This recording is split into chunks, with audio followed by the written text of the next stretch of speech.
Bonjour, mon nom est Hugo Mainville et je suis maître coloriste.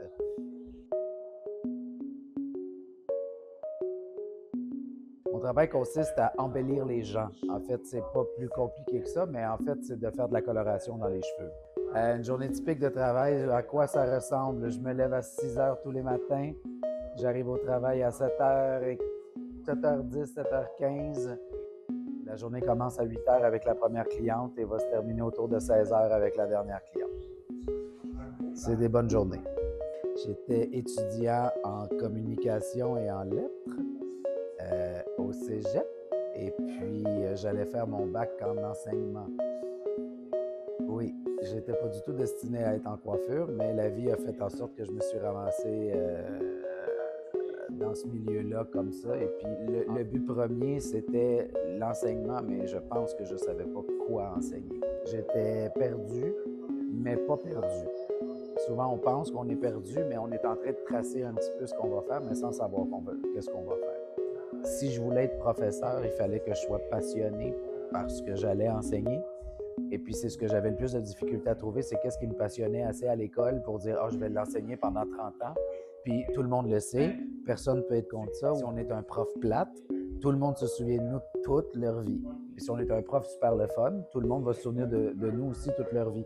Aujourd'hui, j'enseigne aussi, donc je peux enseigner mon métier. J'ai commencé à enseigner, j'ai réalisé que là, tous les éléments étaient en place pour que mes passions se rejoignent puis que je puisse finalement comme diffuser un canal qui allait être intéressant pour moi puis qui avait du sens aussi pour moi. Le premier obstacle comme coloriste, honnêtement, à part de manquer ta première couleur, tu t'en rappelles toute ta vie. Mais mon premier obstacle en tant qu'entrepreneur, ça a été une très mauvaise association. Et puis, disons que ça a été éprouvant pendant peut-être, je vais dire 5 ans à peu près de ma carrière. Mais ça a été la première entreprise que j'ai ouverte qui a été, je pense, le plus gros obstacle que j'ai eu à remonter. Ici, c'est moi. Tous les murs respirent moi. Tous le décor, et puis je l'ai imaginé longtemps. Et puis je voulais une vue sur la montagne. Bon là, vous ne la voyez pas, mais maintenant je l'ai, ma vue sur le Mont-Royal. C'est toutes des petites choses des fois qu'on ne réalise pas au fil du temps. Puis tu te bâtis à travers différentes entreprises puis différentes étapes. Puis à un moment donné, tu mets tout ça dans le même panier. Puis ça a donné ce que ça a donné ici. Puis je ne peux pas être plus fier de ce que j'ai fait parce que pour vrai, c'est à mon image et ça ressemble à ma maison. Probablement comment? Elle m'apporte beaucoup de discussions, de rire et de fou rire.